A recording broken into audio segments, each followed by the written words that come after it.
Welcome to the Union Dues podcast.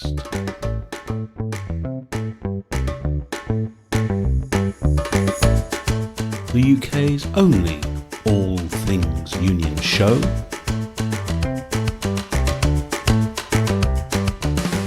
Carefully curated for your digital, downloadable listening pleasure.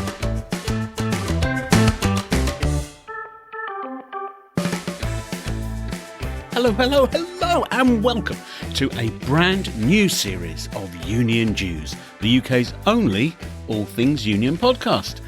I'm Simon Sapper, and in this episode, our special guest is one of the United States' most influential and important union podcasters, Chris Garlock. Not content with building a network of 200 union-friendly radio shows and podcasts, Chris also produces and hosts a number of his own, ranging from 2-minute daily labour news bites to interview-based heritage shows focusing on film, music and the arts, truly an embodiment of the bread and roses concept. But where did the inspiration for all this come from? And once you've got the idea, how on earth did Chris put all this into practice? And while we're talking, is there anyone better placed to give us an overview of what's happening in the US labour movement right now? If for no other reason than the response to a US president turning up with a bullhorn to a union picket line, you'll want to stick around for my chat with Chris a little later in the show. First, though, it is my absolute pleasure to welcome back to Union Dues Glasgow University's Professor of Work and Employment, Melanie Sims, and her Thought for the Week. This week, Mel reflects on the speed of communication facilitated by social media and the challenges that brings to resolving collective conflict. Welcome back to Union Dues. Since we last spoke, the UK has experienced a wave of industrial action that we haven't seen in my adult lifetime, so there's plenty to reflect on over the coming weeks. Over the summer, I've been very privileged to have interviewed a range of industrial relations specialists, academics, union officers, employers, various lawyers, etc., about the ways that strike action has been changing in recent years. And one of the issues that kept coming up in those discussions was around communications and how comms have changed, what that means for building collectivism, taking strike action, and eventually resolving disputes. So there's a lot to say in this area, and I may well come back to this theme in later contributions. But lots of people reflected both on the benefits that new forms of media give to unions, as well as the challenges. And the benefits are pretty clear. Newer media platforms of all kind, both public and private, often give spaces for workers and members to access information about unions, talk about disputes, build networks with each other, understand communications that are coming from central office, and discuss the nature of the dispute with their colleagues and with other members. But also not just in public. And one of the things that came up a lot was about the role of WhatsApp as being a really powerful tool for workers to talk to each other, especially where those networks already exist. So we've seen disputes in a number of occupations where workers already organise themselves, for example, to swap shifts between members of a work group. And those pre-existing messaging groups can be really important organising spaces. And of course, what's fundamentally different about these new media as compared to previous iterations is the speed, and speed matters. Cascading messages via social media or WhatsApp takes just a few moments, but can really help build momentum in a dispute or in an organising campaign. But that speed also brings challenges. These more informal communications routes can mean that union comms are not as clearly crafted to capture points of nuance or specificity, and can sometimes challenge some of the confidentiality, particularly in negotiating resolution to collective disputes.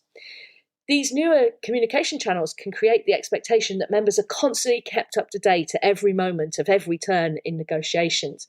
And that creates dynamics where formal dispute resolution is being negotiated.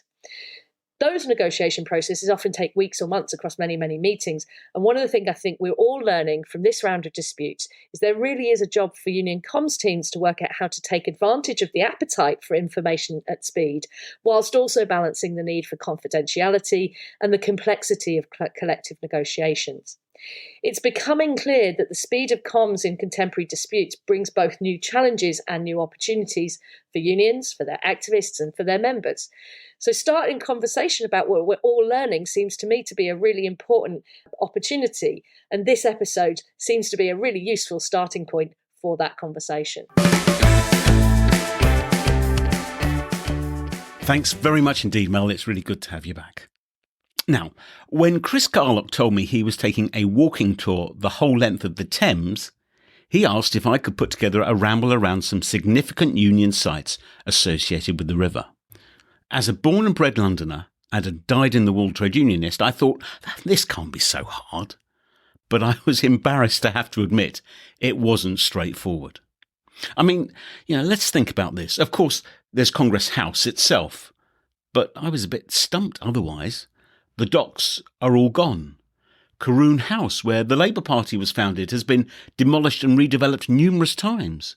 The Wapping Printworks is now about to be relaunched as a music and dance venue, and the TVAM building is derelict apart from the egg cups on the roof. Not even the ghosts of historic workers' struggles remain. So I was particularly grateful to the Match Girls Memorial Trust and the Society for the Study of Labour History for, in some cases, pointing out the obvious things that I'd missed, and in others signposting otherwise hidden gems. In particular, a huge shout out to Quinton Outram and Mark Crail of the Society and Sam Johnson of the Trust for their help. If you want to find out more about either organisation or the tour Chris, his wife Lisa and I went on, visit the companion blog to this podcast over on the Makes You Think website. That's makes-you-think.com. So it was fresh off the back of these walking endeavours that I sat down with Chris in a quiet corner of a riverside pub to quiz him on podcasting, solidarity, and the state of the American labour movement. Chris, welcome to the Union Dues podcast. Great. Lovely to see you in person. Great to be here. Thanks for having me. For our listeners who aren't familiar with the Labour Radio Podcast Network, could you perhaps describe what it is? I just wanted to ask, first of all, do you record all of your podcasts in a pub? Because I think that's a great idea. Oh, well, whenever I can. I'm sorry. So the question is about the Labour Radio Podcast Network. If our listeners aren't familiar with it, how would you describe it? So to call it a network might be a little hopeful. It's really just a sort of confederation of over 200 folks like you and like me who are hosting and producing labor radio shows, labor podcasts, most of them in the United States, but we have some in the UK, we have some in Australia, some in Canada, probably one or two other places that I'm forgetting. The US has a particularly strong community radio culture, unlike the UK, I think. What's the split between radio shows and podcasts? I'll have to double check that, but my sense at this point, it was at the beginning, it was dominated by those of us who have radio shows, but the podcast section has really grown, and I'd say it's probably maybe 60-40, maybe even 70-30 podcast to radio at this point would be just off the top of my head. But I mean, the reach and range is incredible. That's what I always think. Whenever I look at what's on the portal, because it's constantly changing and expanding, of course, the geographic range, the range of subjects, the perspectives, the plurality of voices, if you like, it's deeply impressive. I have to say it's really exciting. It started really, really simply. I'd been doing a labor radio show in Washington for a while, and then I started to get into podcasting, and I thought, there's other people out here doing this, and I think I was probably doing something like looking for a particular guest or something like that.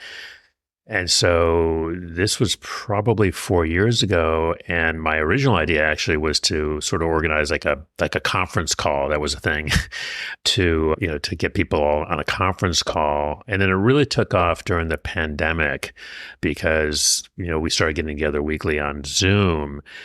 And there was a real hunger. A lot of us who do radio shows or podcasts, it can be a bit of a silo. Yeah.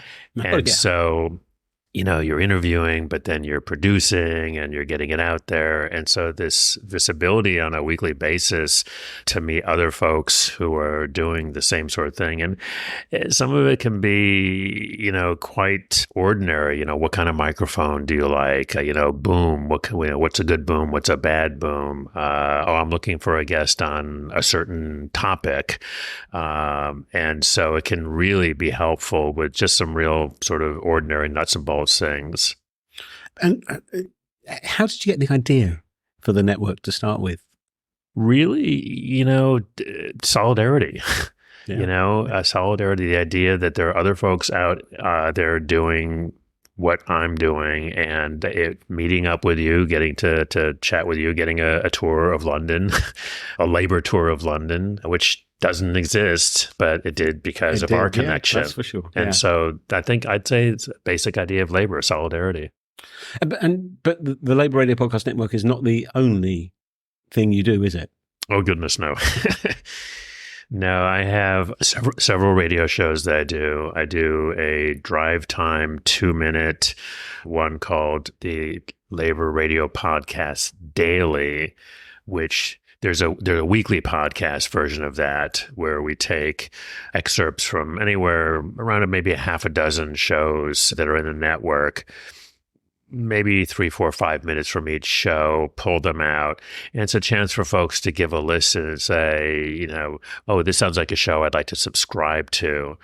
And so then the daily is just, we'll take, say, for example, we had featured your show in the weekly.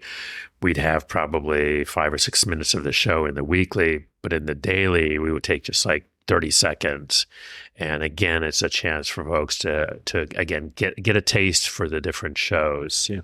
So there's that. I have my own weekly show, and the Labour Radio Podcast Daily is on a station in Washington, D.C., WPFW. It's part of the Pacifica Network, which I believe has 8 stations around the country. And then my weekly show on WPFW is the Labor Heritage Power Hour, and that focuses on labor arts. Could be music, could be film, could be theater. And that's really kind of an interview show where we try and feature labor arts. And in the States, we have a saying about, actually, no, this is an international thing. It's bread and roses. Yes, we have our bread, but we need our roses too. Absolutely. So that's what the Labor Heritage Power Hour is about. And then my sort of personal baby is the Labor Heritage, or the Labor History Today podcast, which is a weekly, comes out on Sundays. I started that probably 5 years ago. My dad's a labor historian. When he would come down to Washington, we would just sort of go around doing a lot like you and I did in London today, sort of looking for labor history. That's quite an impressive range. Did you find time to sleep over? How did you sort of get into sort of podcasting and radio work to start with? What's your kind of trade union journey, as it were? I was saying, I give you the long, boring answer, or the short, I give you the short, sexy one. give me the long, exciting answer. Oh, tough one. No, I was trained as a journalist, a print journalist, and sort of radio and podcasting is a natural outgrowth of journalism. I like quick turnaround. I like to have as few steps between me. Like I don't think, I organize a labor film festival. I love labor films. People say, "Oh, you should make a film." Films take years to make. Yes. I have no patience for that. I have, utmost respect for people that can spend, 3, 4, 5 years making a film. I'm not that kind of person. It's why I like journalism. I write it and it gets edited and it gets published then it's the bottom of the birdcage. That's okay. It's the same reason that I love radio and podcasts. Radio was kind of cool because you do radio, it goes out in the air and then it's gone. Podcasts are cool because they're like radio in terms of you just sort of throw them out in the air, but they live on. Yeah. We were talking about this earlier, where one of the cool thing about podcasts is that I'll put out a podcast and I got to give a certain number of people who listen to it right away. But, people listen to it a month later or 2 months later. It lives on. Oh, yeah. So it's just it's a very immediate. And I think the other reason that I really got into and really appreciate radio and podcasting, it's a very intimate format. People listening to this are probably working out, like I know you like to do when you're listening to podcasts, or walking, like I like to do, or maybe driving or cooking, but you're usually doing something else. There are very few people that are just going to sit around and think, I think I'll sit down and listen to a podcast or a radio show. And I kind of like that. It keeps me on my toes because I'm not guaranteed your attention, am I? Yeah, for sure. So have you known from a young age that communications was the area that you wanted to work in? And at what point did that kind of become more refined to union communications? I did when I was very young, probably 12 or something. I think maybe it was my grandparents for Christmas gave me a little printing press, a little rubber letters, and you could put together and make a little like a little mimeograph machine. And I was just fascinated by the process of putting that together and then running it off, and did the little newsletter. And so my email newsletters are just sort of the modern version of that. But again, I liked the immediacy, and I've always liked storytelling from a very early age. I still like storytelling. And so these are, whether I was doing journalism or websites or email newsletters, all of which I still do, or radio or podcasts, these are all communication tools. There are so many. I haven't gotten into TikTok. It may be beyond me. I think I may have reached my limit. But there's lots of 12-year-olds who can do it very well. So the union stuff, though, how did you become enmeshed in this world? So as I mentioned, my father was a labor historian, so I was very exposed to labor history growing up. And then when I moved back to Rochester in my mid-20s, I got a job working with the local labor council, which would be like the TUC here, I think. And so I really loved it. I got to work with all the different unions in town: auto workers, teachers, industrial, construction. And so it was a really good, I'd known labor history, and now I got to actually work in the labor movement with what was going on. And I found that I spent a lot of time in my early career doing communications, working in newspapers, and then I did time working in the labor movement. And so I sort of found my way to doing labor communications. And so that sort of mixed all of the things in my world together. Gosh. If you look across the range of podcasts that you do and that you listen to and are part of the network, how would you describe the health of the US labor organizations at the moment? It's fascinating. Sort of counterintuitively, the labor movement in the U.S. is just doing incredibly well right now. It's become hip, for one thing, which is, you could accuse labor movement of a lot of things, but being hip was really but it's such a vital, if rare, commodity to be hip. That's what you want. It's crazy. It has absolutely been just phenomenal to see. It really started with things like the teachers' strikes about 5 years ago, 4 or 5 years ago, who by the way, wore red neckerchiefs because they were they're in West Virginia, and they were very aware of the history of miners wearing red neckerchiefs. So these were teachers and who were also, this was not a sanctioned strike. This was a complete wildcat strike. And so the movement has really been invigorated by a lot of younger members doing things. The Starbucks workers are not organizing in any of the traditional ways. Any experienced labor organizer will tell you they are organizing in completely the wrong way. And yet there they are. And the big strikes that we've had this year with the screenwriters and then the actors. I mean, the actors hadn't been on strike in several generations. Screenwriters have struck more frequently. but these are groups of people who are not what you would consider the auto workers of the 30s, right, in terms of militants, and yet the militance of the screenwriters on the picket line was phenomenal. I interviewed a number of actors, young actors and more experienced actors, who again you wouldn't necessarily think of that those kind of union members as the most radical, and yet they completely understand what they're fighting for, not just their own local fights, but that they are, in these fights about AI, for example. They understand that, yes, the screenwriters have their specific issues about AI, but they are the canary in the coal mine in terms of this is a whole change that's happening to us all. Everybody. And so they're very aware of their role. Same thing with the actors. The auto workers are also fighting automation. This is very interesting because my labor history podcast, which is supposed to be about history, only history, is very much alive now. And so it's fascinating to see people like screenwriters and actors and auto workers striking about, AI is very modern, and yet automation is the old as the hills. Yeah. So thinking about your textile workers here, 500 years ago, same thing. Yeah.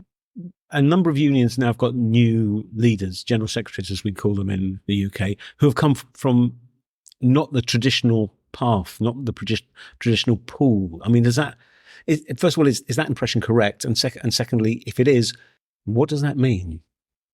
We've had a lot of that in the US. There's been a new generation of leaders coming in, for one thing, but there are also upsets. There's been not just a new generation, which would be the normal turnover in a union, but there's also been people coming in who have been challenging the established union leadership. And so a lot of that is definitely going on. And the workforces have been changing. There's younger members, there are digital natives, there are folks who expect more from their unions than just fighting about wages and hours, for example. Yeah. And so it was very interesting in the actor strike, which of course is still going on, where you had members of the union who were telling their negotiating committee, don't settle. Yeah. We don't want you to just settle. We don't want to just get a deal. These are the things that we want. So there's a real militance that is coming, I think, from the grassroots, but it's also coming. You listen to the new leader of the auto workers, and auto workers have been through some real problems with the corrupt leadership. But their new leadership, I mean, you could take him and put him in the 1930s; he'd fit right in. So yeah, I think there's a lot more militance, and I mean, frankly, it's needed. It's needed. That kind of leads into the next question, which is, there are challenges, of course, but it must be good to see the president of the United States on a union picket line. That hasn't happened before, I don't think. No, we've never. We've at best, we would get a president like Obama said some nice things about union. We were very excited about that. But no, we have never seen a president actually not only go on the picket line, but be fairly militant in terms of saying you deserve a good contract. It was just nuts. That the president of the United States would show up not only on a picket line, but wielding a bullhorn, which is a classic image for us, on a picket line, right? I know union leaders who I've never seen with a bullhorn. I know union leaders I've never seen on a picket line, right? So to see the president on a picket line with a bullhorn saying you deserve, a 40% raise. The big thing we talk about in the U.S. is about how, when Reagan fired the air traffic controllers, it was like Thatcher and the coal miners, right? It wasn't just about Thatcher and the coal miners or Reagan and the traffic controllers.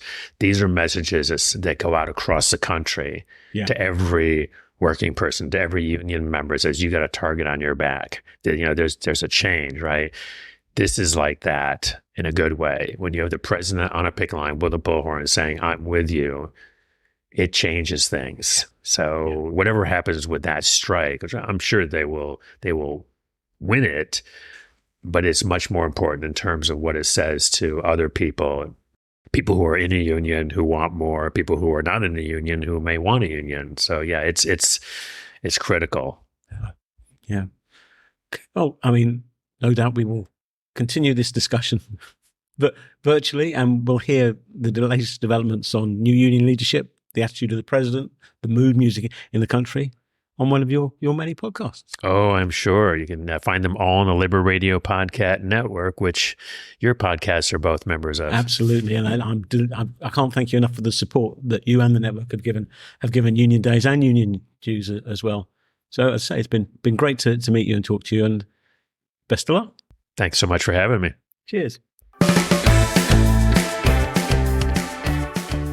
Well, my thanks to Chris for some fascinating insights. And if you want to access the network, then visit Labour Radio Network, all one word, and Labour spelt without a U, labourradionetwork.org.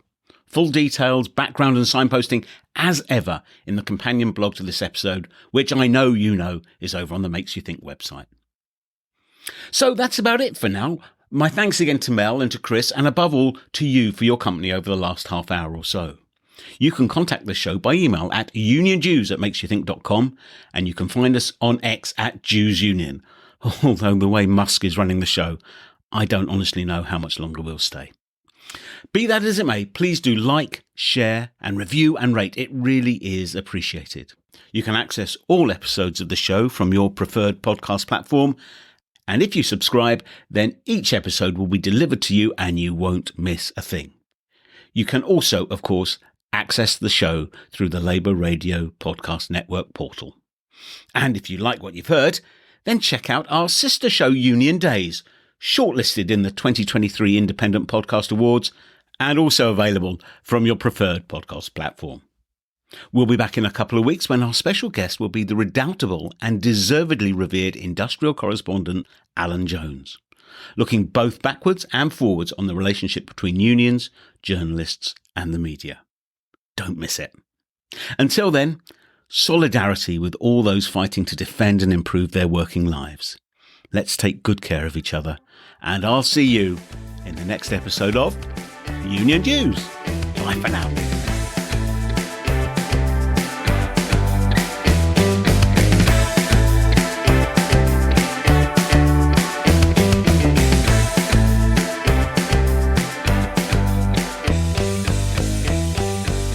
You've been listening to the Union Jews podcast, presented by me, Simon Sapper, music by Scott Holmes, a Makes You Think production.